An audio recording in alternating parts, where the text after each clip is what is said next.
and his special fields of interest include renal transplantation. He has been involved in more than 3,000 transplantations, both from live donors and cadaver donors. And his other area of interest is renal replacement therapy in people living with HIV/AIDS. He has presented multiple papers at zonal, national, and international conferences. Our next panelist is Dr. Suresh Babu Valum Konda. He is a senior consultant nephrologist at Yashoda Hospitals in Secunderabad. He is a member of the Indian Association of Nephrology and the International Society of Nephrology. He graduated from the SV Medical College in Tirupati and completed his post-graduation from the Nizam Institute of Medical Sciences and holds a DM in nephrology from Osmania Medical College. He was awarded the Best Nephrologist in Telangana Award in 2015. Welcome, doctors. Hello. Let me begin with a brief introduction to kidney disease.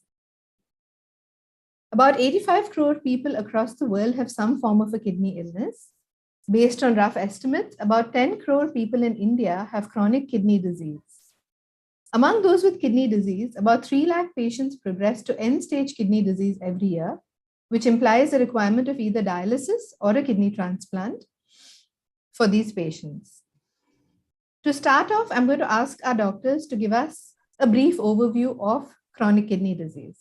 Dr. Ramalingam, could you talk to us a little bit about what the causes are of chronic kidney disease?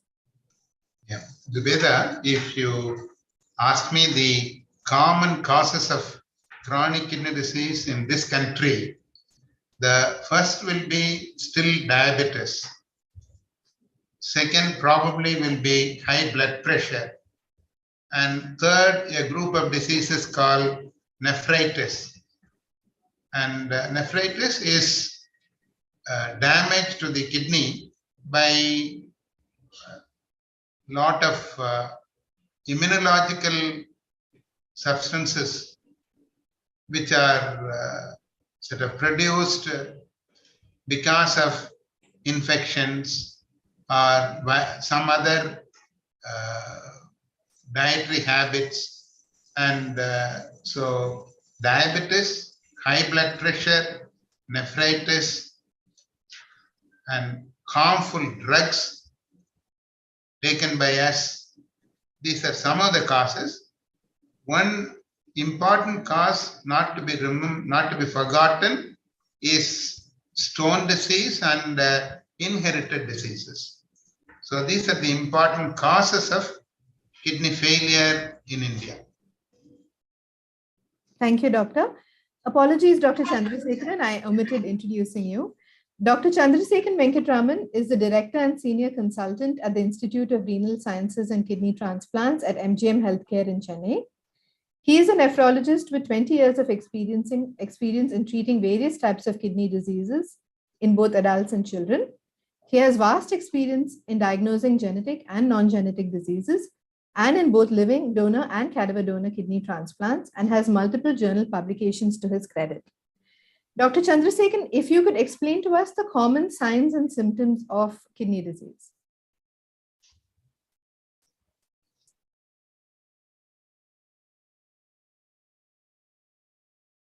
Doctor, I think you're muted, doctor. Okay. Right. So first and foremost is 90% of the more than 50 to 90% of the patient don't have any symptoms. It is checked casually during other workups when they get admitted for other diseases of other organs, right? So this is the complexity, right? So you don't recognize by symptoms and signs. At mostly it will be silent, right? So there lies the complexity of the chronic kidney disease. And commonest symptoms, like earliest symptom is increase in urine output. We call it as more so in the night. We call it as nocturia. So see, this is a misconception. Most of the patients feel that I am having good urine output, so I don't have any kidney problem at all. So the fallacy lies in that.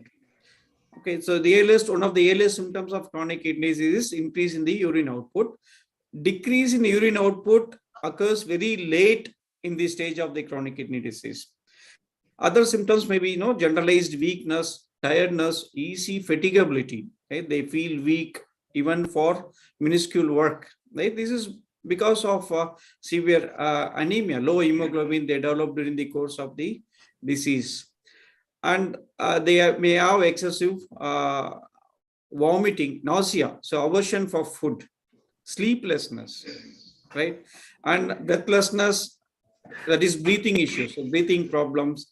Some patients may present with altered in sensorium, disturbance in sleep pattern, right? So all these will direct one individual to other organ system. Like now somebody is having breathing problem, they say it could be due to heart issues, or it can be due to lung problems. Somebody present with bone pain may be directed towards orthopedics, right?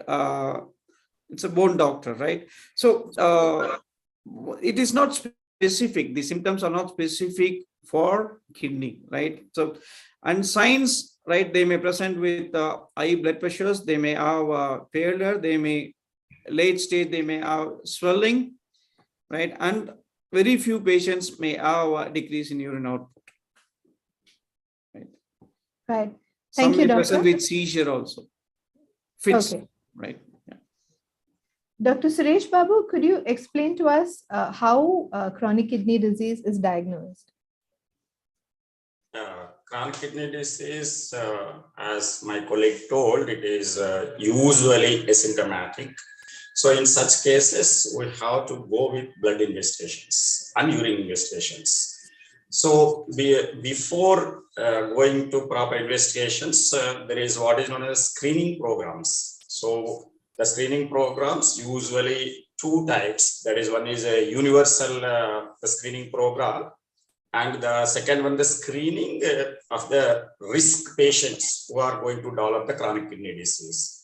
So I think the universal screening probably not cost effective. So better to be the going for the screening or testing of the patients who are at risk for the chronic kidney disease. So those who are at risk for the chronic kidney disease, they usually who have a diabetes for a long duration, hypertension, and those who uses the over-counter drugs, particularly the painkillers, and those patients who have chronic urinary tract infections, and those who have a family history of kidney disease, and those who are obese. Presently, the obesity is a major issue, and because of the change in the lifestyle and the diet changes, all these things.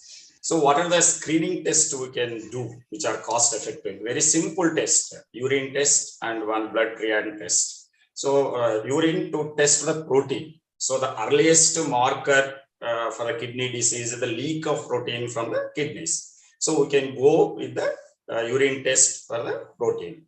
Next is the blood test, blood commonly creatinine. The next comes ultrasound. So whether kidneys is one or damaged or structurally abnormal, likewise.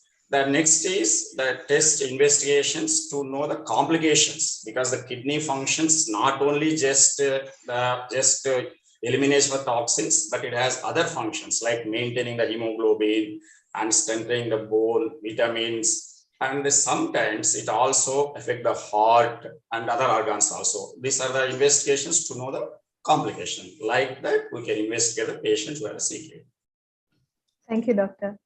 Dr. Anil Kumar, could you tell us, suppose a patient has been diagnosed with chronic kidney disease, what are the options the doctor starts giving them for treatment? For the chronic kidney disease, progresses over stages. There are 5 stages of chronic kidney disease: stage 1, stage 2, stage 3, stage 4, and stage 5. Stage 1 is a stage where the GFR, that is, we can roughly tell the percentage of kidney functions is more than 90%. Stage 5 is a stage where both kidneys are functioning 15%. So, or we may also tell when there is a stage where we tell it is end-stage kidney disease or end-stage renal disease. So during this phase of kidney disease, the treatment options are only dialysis or kidney transplantation. But most of the time, when we diagnose the chronic kidney disease, as Dr. Chandrasekhar and Dr. Suresh has nicely explained, so they often they are incidentally detected. So we may diagnose them in stage 1 or stage 2 or any stage. So throughout the stage 1 to stage 5, 4, so we give medications to treat the primary cause of the kidney disease and also to treat the complications of kidney disease. So in the early stages, in stage 1 and stage 2, so we primarily target treatment based on like what is the cause of disease. If diabetes was the cause of chronic kidney disease, and so usually we manage on the optimal glycemic control, strict blood pressure control, and there are some medications to reduce the protein excretion in the urine, and also lifestyle modifications we suggest. And through the course of the chronic kidney disease stage 3, 4, and 5, we mainly target give medications which slow down the kidney disease, and also we give medications to treat the complications of these kidney diseases. And at the end, when they reach end stage renal disease, so we have very few options. So there are no medications which can reverse this kidney disease. And that is the time where the last options of dialysis and transplant has to be discussed. And we need to guide these patients and give them the best option for management of end stage kidney disease. For any person at this stage, the best option would be kidney transplantation, because for many advantages compared to dialysis. So it comes in terms of quality of life and also the cost of the treatment. There are several advantages. So we need to guide these patients to choose which is the best modality of treatment.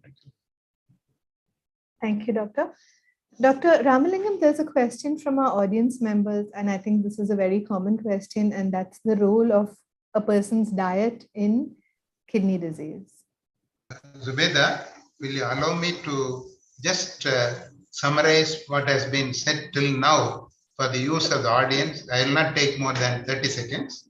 Sure. Now, if you are a diabetic, if you are a hypertensive, if any of your relatives have has kidney disease, if you have a stone disease, and if you are in the habit of taking a lot of medications, please look for kidney disease in yourself. And the best way to look for kidney disease is remember that it may be asymptomatic, and do a urine analysis and a test called serum creatinine. And if you have a kidney disease, still for a long time, you can be normal, doing normal work, and early kidney disease, as indicated by the last of the panelists, does not need transplantation or dialysis. You can be well for a long time with kidney disease, 10 years, 15 years, working well. And finally, stage 5 only, you need dialysis transplantation. This is just to summarize what Zubeda asked us about in the last few minutes. Now, coming to Zubeda's present question, and she's asking about the most important question in all your minds: how by diet can I prevent kidney disease? Can I treat kidney disease? Do you want answers for both, Zubeda, or only the prevention? Yes, doctor. Basically, what role does it play in kidney disease, our diet? Let us say that somebody doesn't have a kidney disease. Let us say that I don't have a kidney disease. But what diet should I follow to prevent kidney disease? First, there are actually two nephrologists in this country who have done a lot of work on this, not work, who are very passionate about this diet and prevention of kidney disease. One is called Dr. Rajan Ravichandran. He is in Chennai, and he heads a foundation called Sapiens Health Foundation. He has indicated that we take much more salt than what we need. And everybody says this, but Rajan Ravichandran has taken it upon himself through his foundation to go to the restaurants and ask them to reduce the salt content of their diet. And he has done a lot of work to reduce the salt intake. So apart from that, there is one doctor called Dr. N. Murugesan in Pondicherry and East Coast Hospital.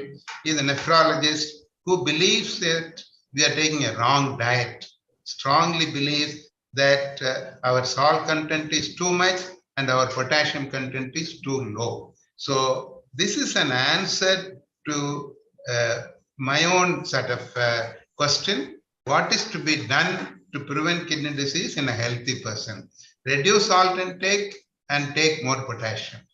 And control and see if you have diabetes, control that. And do not take medications, mainly the pain medication, which you really do not need over the counter, don't purchase and take them. These are some of the things which I will do if I don't have a kidney disease and I'm scared of getting a kidney disease. Now, coming to if I have a kidney disease, what diet should I not take?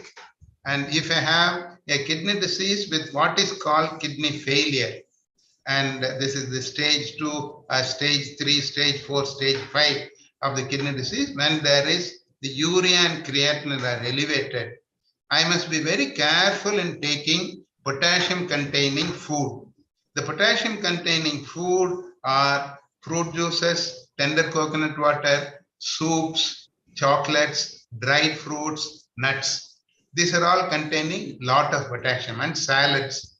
So if I have kidney failure, as told to me by my doctor that I have raised creatinine, I will avoid these foods because my body cannot handle this load of potassium, and the high potassium can stop the heart very suddenly without any visible symptoms. Apart from this, if I have swelling of the feet and if I have kidney disease, I will reduce my salt intake. If I do not have swelling of the feet and if I do not have very high blood pressure, even if I have a kidney disease, unless my doctor tells me, I will not reduce my salt intake. I will repeat this. That is, if I have kidney failure, I will restrict my potassium. If I have a swelling of the feet and my high blood pressure, I will reduce my salt intake. If I do not have swelling of the feet, and if my doctor does not tell me to reduce the salt, I will not reduce the salt. Now, last point about protein. Protein, the end products of protein are handled by kidney, and kidney failure is a state where end products of protein accumulate, and these are supposed to be toxic.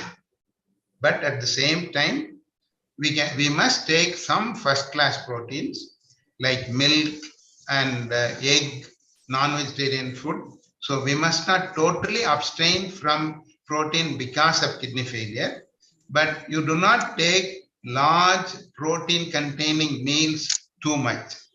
Most of the time, a South Indian mixed diet does not contain too much of bad proteins. So for all practical purposes, I tell my patients to continue to take whatever they are taking as far as regards the non-vegetarian food, which is only once in a week or twice in a week, and restrict only the potassium and salt if necessary, depending on the swelling. I hope I am not confused you people too much. And Zubeda, you want me to explain? Very clear. That's very clear, Doctor. Thank you. Moving on, Dr. Chandrasekharan, we have some audience questions with regard to dialysis. Doctor, could you give us a clear picture of what dialysis is, how it works, and when it is required in kidney disease? Okay. See, has already been put forward by Dr. Anil, right? So what are the treatment options are available? So dialysis is a procedure when it is done when the CKD during CKD stage 5. Okay, so there are different grades according to the what is called the glomerular filtration rate. So usually less than 15 ml per minute per 1.73 meters squared is called stage 5 chronic kidney disease. Most of the patient, this is 15 ml per minute. So most of the patients needs, this is a stage of irreversibility. So at this point of time, you cannot reverse the kidney function or improve the kidney function, right? So at this time, the patient needs only 2 forms of treatment. Okay, so whoever is eligible candidate, we can offer kidney transplant. Okay, so that will be determined by the treating doctor and the patient. And other alternate is dialysis. So dialysis is just removal. See, you know, in chronic kidney disease, the waste products accumulate in the body because the kidney is not functioning to our expectation. Not only the waste products, it also tend to accumulate water, right?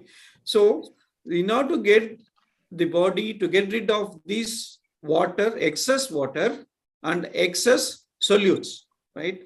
So waste products. So you do dialysis. So this dialysis consists of 2 types.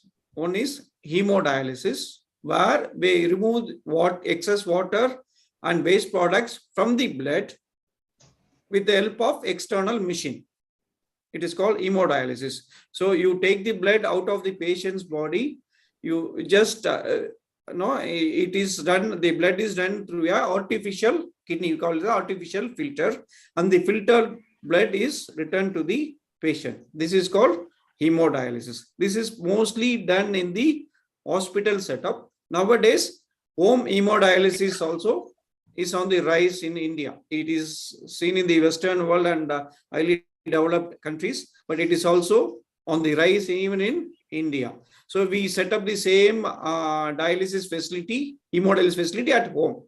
So another modality of dialysis is what you call the peritoneal dialysis. So before coming to the peritoneal dialysis, for hemodialysis, you need what you call access. What do you mean by access? Access is we need a port through which the blood is taken out of the body. Okay, so it can be done usually if we anticipate early, we can do what is called a channel called AV fistula. Or for those patients who need emergency dialysis, we put in a plastic catheter in the neck or in the thigh region. So that is to take the blood from the patient.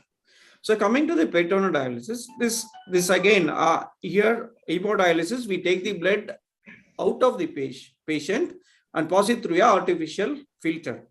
In peritoneal dialysis, we insert a small tube, a plastic tube, like we call it as a peritoneal dialysis catheter, by a small surgery into the tummy.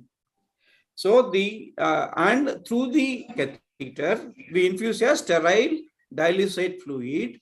So the fluid will remain inside the tummy between the 2 coverings. So there are 2 coverings in the abdomen. One is called the visceral peritoneum, which covers the intestine. Another one is the parietal peritoneum, which covers the abdominal wall. So in between these 2 covering, it acts as a bag. So the sterile fluid, which is called a dialysate, is instilled through the catheter and it is kept in the abdomen for a specific number of time. It cleans the patient's body from within. Staying inside, it will clean. It will remove all the excess water as well as the excess waste products from the blood compartment into this fluid. And after a specific period of time, this fluid is let out through the same tube outside. So this peritoneal dialysis, we do around 2 to 3 times or 4 times, depends upon the patient characteristics. Whereas hemodialysis, we usually do in sessions of 4 hours each, 3 times a day usually. Okay. Yeah. Thank you, Doctor. Dr. Suresh Babu, previously you spoke to us about lifestyle changes that could also be a risk factor for kidney disease. There are some audience questions about this, such as for sitting for long hours in office, having a sedentary lifestyle, what are the roles that these factors play in your risk for kidney disease? We know last few years, there is a change in the lifestyle. Of course, the sedentary life, not only the lifestyle, even the diet, what we are taking. So the lifestyle sedentary means the many hours we are not active. So what happens when you are not active, your calories are loading in your body and it indirectly causes the obesity. So when the obesity happens, there is an increase in the mass. So naturally kidneys have to function more and more. So when the kidneys burdens more and more, they may go into failure. That's the one. The second one is when you are not active, when your muscles are not active, there is a high chance that you are stressed. There is a high chance there is increasing the stress hormones, which causes the hypertension. The hypertension indirectly causes the kidney damage. That's the one. So those who are sedentary, naturally they eat more also. So when they eat more, again, there is a obesity, which indirectly causes the kidney damage. So these people, what I suggest is at least better to have at least 3 of thrice a week exercise. Each time at least must be 30 minutes, but these 30 minutes should be very brisk walking, or they should sweat. Otherwise, whatever they do, improper exercise may not be going to help. So proper exercise and the change in their food habits, like avoiding the junk foods. Dr. Ramalingam sir told that the junk foods containing more and more salt, which definitely damage the kidney, directly or indirectly causing the hypertension. So the junk food should be avoided and proper exercise should be done. These are going to help the kidneys to work properly, and those who are healthy also prevent from developing the kidney disease. Thank you, Doctor. Dr. Anil Kumar, we have some questions about transplants. So I'm just going to read out one of our audience members' questions to you. One audience member has undergone a transplant but is facing several issues after that, such as depression, low hemoglobin, calcium shortage after suffering from coronavirus. And also another audience member wants to know what the prognosis is after you receive a transplant. How many years can you survive? So as I'd earlier told, when we reach end-stage renal disease, out of the 2 options of dialysis and kidney transplantation is a preferred mode of renal replacement therapy because of its several advantages over dialysis. In terms of quality of life, in terms of longevity of life, when we compare to dialysis, this is a better mode.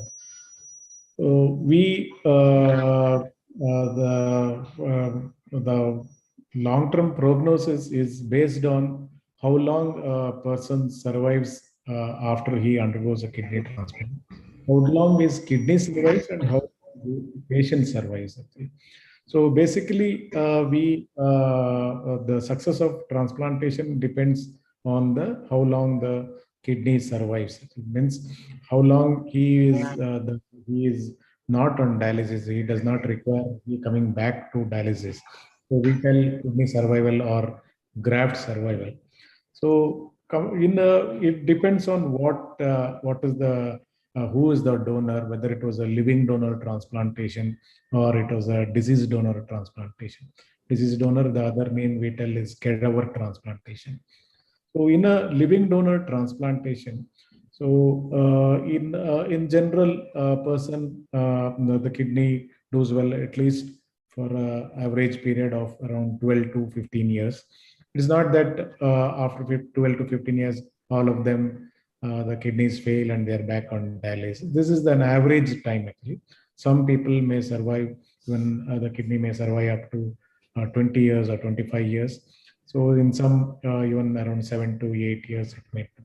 So it depends on several factors, the longevity of the kidney survival or the graft survival. So if the person who receives the kidney transplant does not have any rejection, does not have any major infections, or he is very compliant in his taking the medications as advised by his transplant physician, and he is very regular in his checkups to his doctor. So normally they do well and the kidney survives its full time.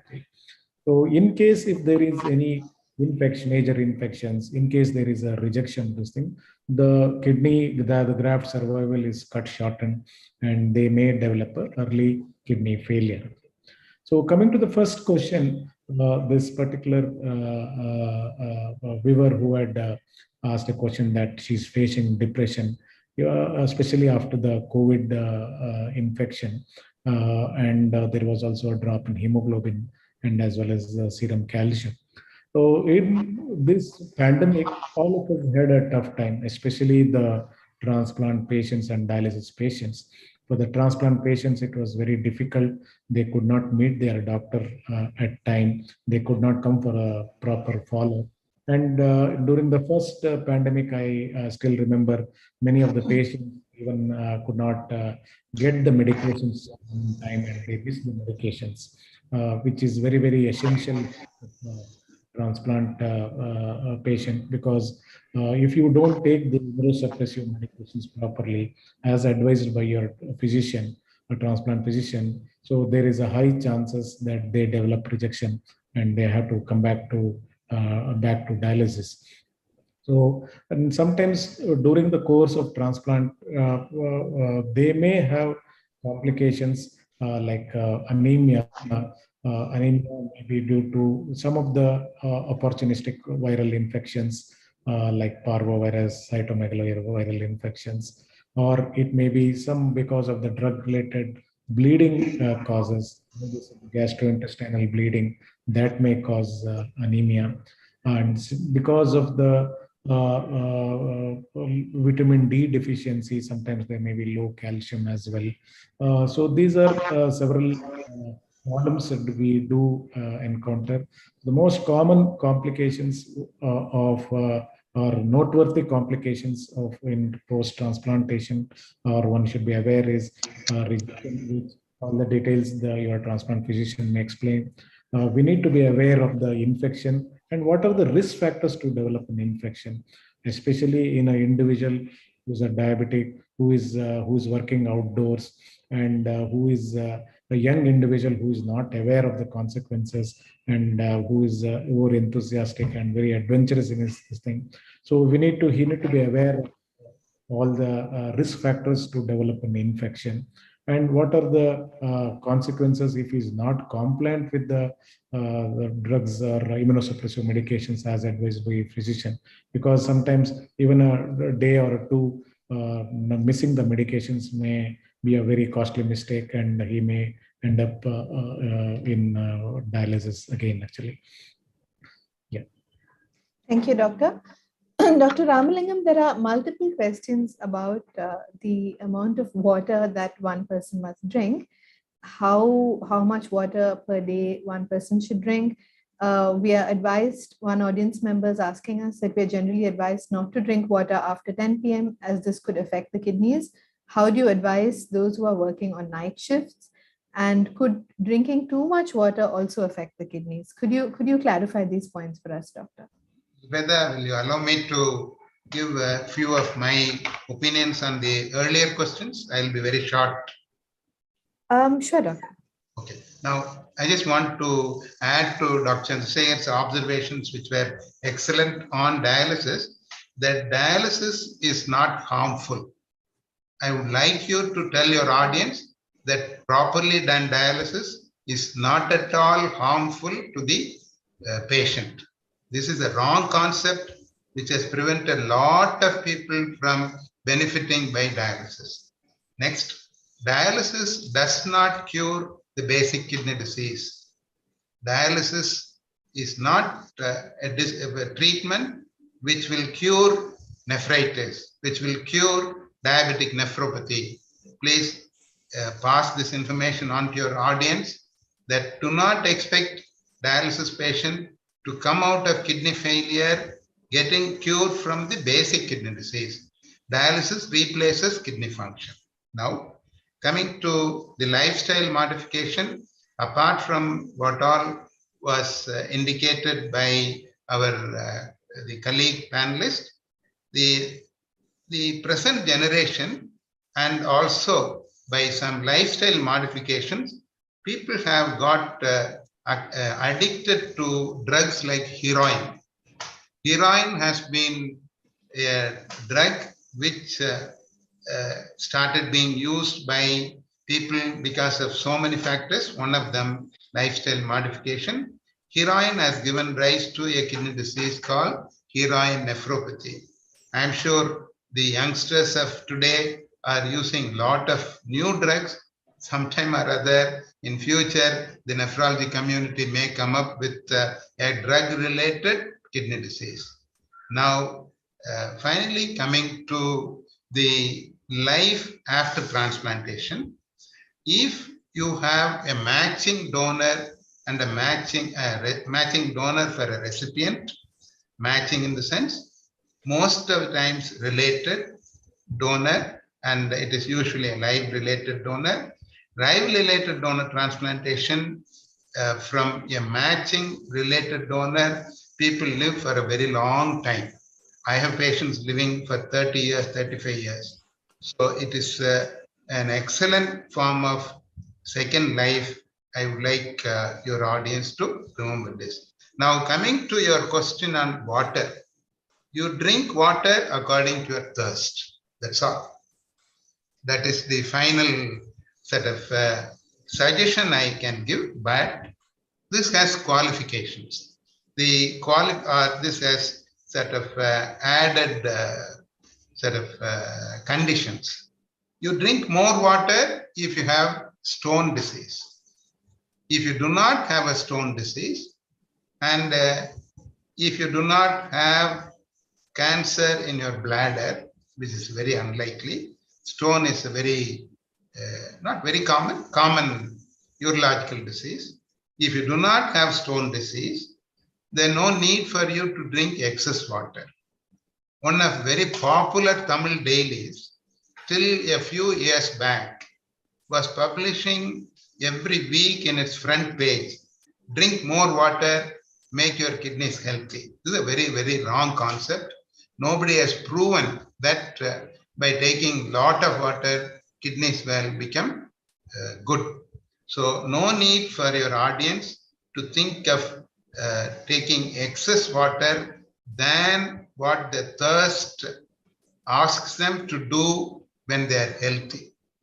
When they have a disease like stone disease, irrespective of thirst, please ask them to take more water. I stand to be corrected by my colleagues in this. Thank you. That was very clear, Doctor. Thank you. Dr. Chandrasekharan, another audience question. My brother-in-law has stage 3 CKD. Is it possible to avoid progression of it into CKD stage 5? And another related question along those lines is that if you are on dialysis, does it necessarily mean that you have to eventually have a transplant, or can you continue on dialysis? Okay. Coming to the first question, if you are on stage 3, can you prevent going into stage 5? That means end-stage kidney, avoiding dialysis.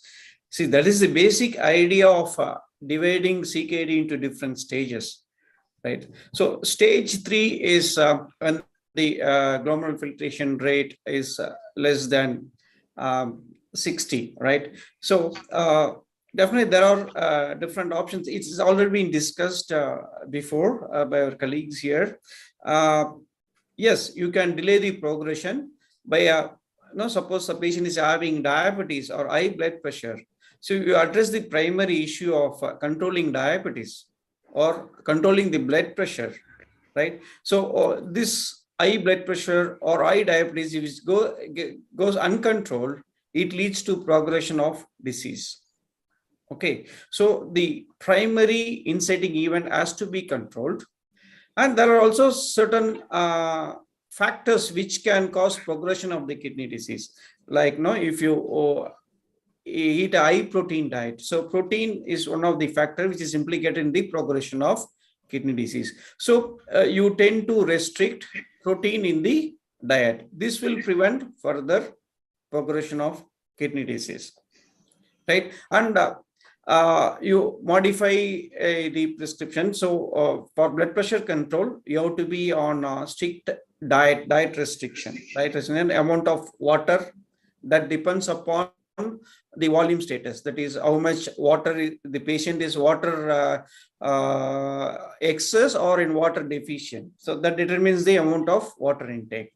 And then amount of salt. You can you are eligible for a salt intake of around 2 grams, what common salt, right? So 2 to 4 grams of salt. So more salt will increase the blood pressure, which again is going to damage the already affected kidney. Okay, and you have to restrict phosphorus in the diet. So how do you restrict phosphorus? You avoid phosphorus rich foods, and one way of reducing phosphorus is by reducing protein intake. Okay, and then regular exercise. Exercise is useful in controlling the blood sugars. It is useful in controlling the hypertension. Okay, so and when you take excess water, it is going, your blood compartment is going to swell. It is going to increase the blood pressure. Sometimes excess water is going to damage your heart and lung. Okay, when the and you have to address the other cardiac issues also, because diabetes or hypertension can affect the heart. So excess salt, excess water can again damage the functioning of the heart. If the heart is functioning less and less, it is going to have an effect on the kidney in the longer run. So you have to address, definitely there is a chance that by taking adequate precautions. Okay, and again, smoking. A patient who is a chronic smoker. So smoking tobacco is implicated in the progression of the kidney disease. So if you are a smoker, you have to quit smoking. These are the factors. We call it as a golden rules. So keep fit, keep healthy, control your diabetic status, control your high blood pressure, right? And dietary modification. And another important factor is taking over-the-counter medications, which is given out of prescription. It's right. So I have a pain here and I have some headache. I go directly to the medical shop and get painkillers. So again, it is implicated in the progression of the kidney disease. So by having a healthy diet, healthy lifestyle, right, and regular checkup of blood sugars, control of hypertension, dietary modification, avoiding over-the-counter medications, quitting smoking, right, and regular checkups. See, we have a bike or we have a car, we go for regular checkups at 1,000 kilometers, 5,000 kilometers, but coming to our own health, we just forget it, right? So, and by doing a simple test, a urine test and blood test, addressing these issues regularly, I think we can prevent the progression of kidney diseases. Okay, and coming to the second question, right?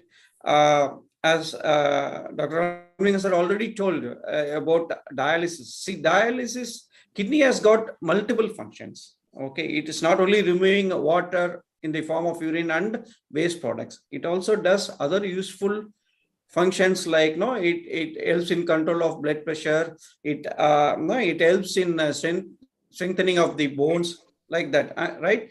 So the dialysis is going to remove the excess water which accumulates in the body and excess solutes or waste products, right? Other useful functions can only be done if it is replaced by a kidney. So once transplanted, a good functioning kidney is the perfect replacement for the diseased kidney. And again, it is choice. So as a doctor, as a nephrologist, as a kidney physician, as a kidney doctor, our first choice is always transplant. Who is eligible? So that again depends upon the eligibility criteria. A lot of factors determine the eligibility criteria for a kidney transplant. As already been discussed, it has got a survival advantage as well as the functional advantage and quality of life. All these will be better compared to be on dialysis. Thank you, Doctor. Dr. Suresh Babu, there are some audience member questions about what role does one's age play? Several audience members are saying that they have relatives who are very young, say the age of 21 or 17 or 16, with kidney failure. How does this happen in such a young person, and what can be done to prevent it? And could you, is there a chance that like this is somehow that you're born with some sort of kidney, with some sort of problem in your kidney? Yeah, it is a very excellent question. Always I'm encountering in my practice. Suddenly 17 years girl come with creatinine of 9. So their family going to shock. So what, how can we prevent?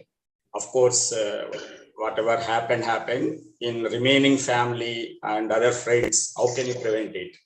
So usually I will suggest them, like you celebrate every year your birthday, why can't you celebrate like a health day after 6 months of celebrating your birthday?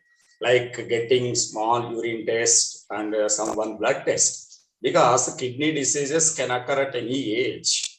Even few diseases they diagnosed during the pregnancy. So usually at 4th month, 5th month, there are some kidney diseases, they can occur even before delivery of the baby. I mean, before birth also.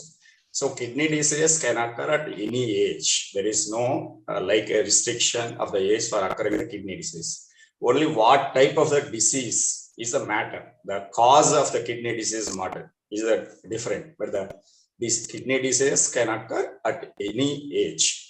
That is why what I mean to insisting is go for testing every year from the day of birth.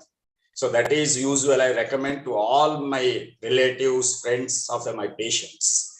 So why it happens at early age? So if you see the pattern, usually in early age, say like at below 10 years, there's are genetical disease or developmental disease. There is a difference between the genetical disease and the developmental disease. Genetic diseases are the diseases which transmit from the parents to the children. The developmental disease means during the organ formation, there is a malformation, they lead to the problems. See, at the age of 5, the kid may come with abdominal pain. So after the ultrasound, they say you have to go immediately for the surgery. So because there is a developmental problem, the kidney is swollen, and usually what happens, the development is the ureter tube should connect to the kidney. So the whatever urine is formed is passes through the ureter into the bladder. When there is no connection between the kidney or the partial connection, the urine is accumulated in the kidney. The accumulated urine causes the damage to the kidney, and eventually, if you cannot treat, that kidney go into failure. In case if it happens to both sides, that person will land up with a severe failure even at age of 10. That is the developmental diseases. There are some genetic diseases, they manifest in early age. So after 10 years, usually the glomerular nephritis is the common cause for the failure.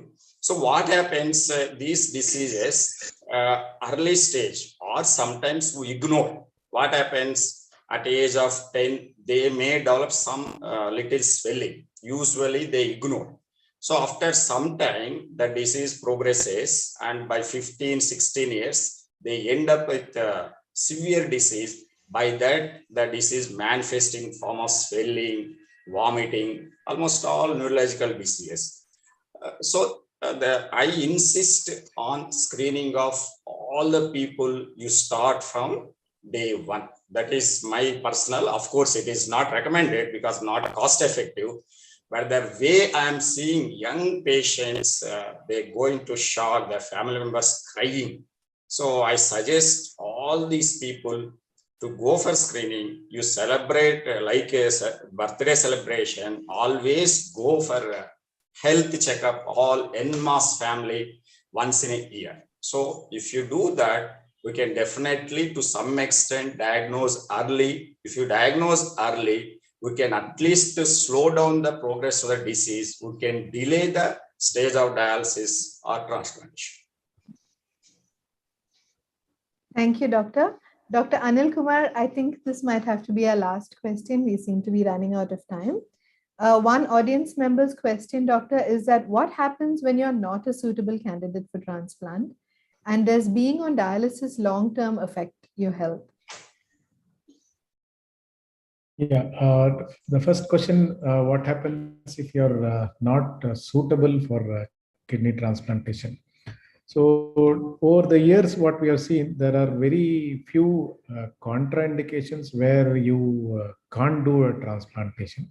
So there are like very few circumstances where the patient who is suffering from kidney failure is unsuitable for a kidney transplantation. Like for example, if he has got a heart disease, which is very bad.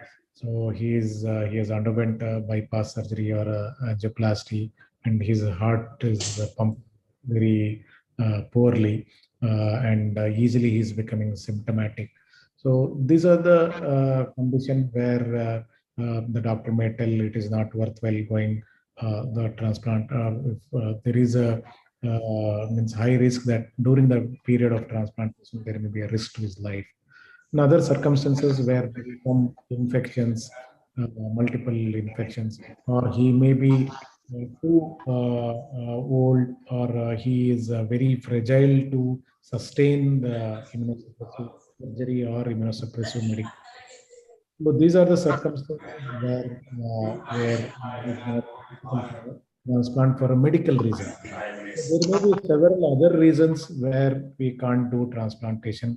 So probably if he doesn't have a suitable donor, or he is just registered for a disease donor transplant and he has to wait for many years to get his chance to get a kidney transplantation, or for some other reasons.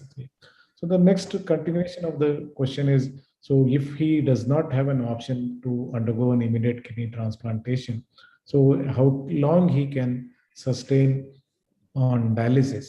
So as Dr. Chandrasekhar and Dr.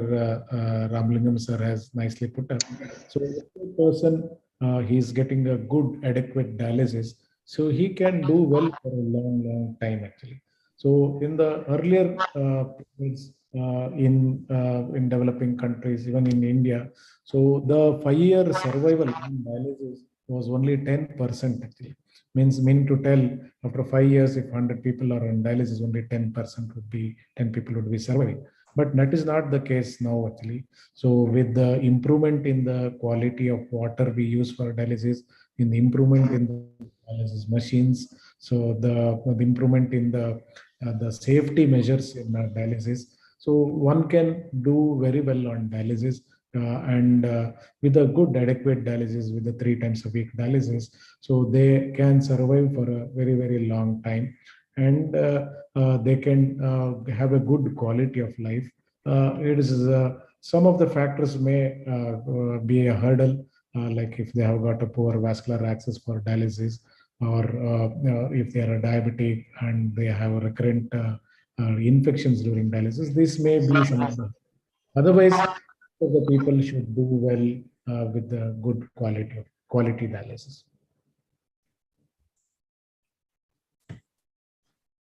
Thank you very much, Doctor. That was very clear. I think we'll have to wrap up now. It's just 2 minutes to 5 o'clock. Dr. Ramalingam, if you could give us a recap again, the way you did previously, about everything we've discussed, that would be very useful. Now, Zubeda, we have limited time, but I will use it to give a few suggestions to all about prevention of kidney disease. And this is best prevented by controlling blood sugar, controlling blood pressure.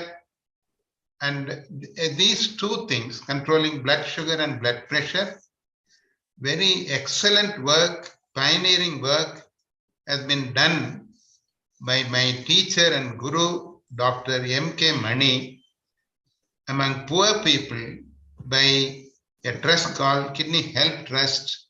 And this information is worth looking into through Google, and knowing that blood sugar control and blood pressure control reduce the incidence of kidney disease. Now, quickly telling you a little about this, please check your blood pressure yourself at home, because it has been very clearly proven of late that blood pressure checked at the hospital or even at the office of the doctor is not the correct blood pressure always. The blood pressure checked at home is the best blood pressure. And there is a thing called self-monitoring of blood sugar. It is an excellent method of knowing that the blood sugar is not under control. You need change in medications. These two things I would like your audience to take seriously and think of practicing. Blood pressure check at home using your own apparatuses, blood sugar checking at home using your own apparatus, consulting with your family doctors regarding these values and correcting the treatments. Next, reduce salt intake. Don't go to a restaurant which entices you with salt and ghee. And all the restaurants all over Tamil Nadu have lot of salt in their dosas and chutneys, and which make us go back to them because we develop increasing need for salt taste buds to get satisfied. So this goes on increasing. This is exploited by the business community of the hoteliers. Not to criticize them that this is wrong, they must not do it. Next, please take a lot of potassium in the form of salads. And most important thing is avoid taking drugs over the counter. And very importantly, old people, old women, if you are a diabetic, please, all of you control your diabetes well, because we have, all the nephrologists have every week at least one old woman with diabetes coming to us with severe, reversible, acute kidney failure and sepsis from obstructed kidneys due to infection in the kidneys. So these are the things. Prevention is better than cure. Don't come to us and get treated at home. You'll be very happy. Thank you. Thank you very much, Doctor. That was a very clear wrap-up of all that we have discussed. I think we have run out of time now. Thank you very much, audience, for participating. Thank you, my panelists, for being part of this today. Thank you, Zubeda. Thank you. Thank you. Thank you.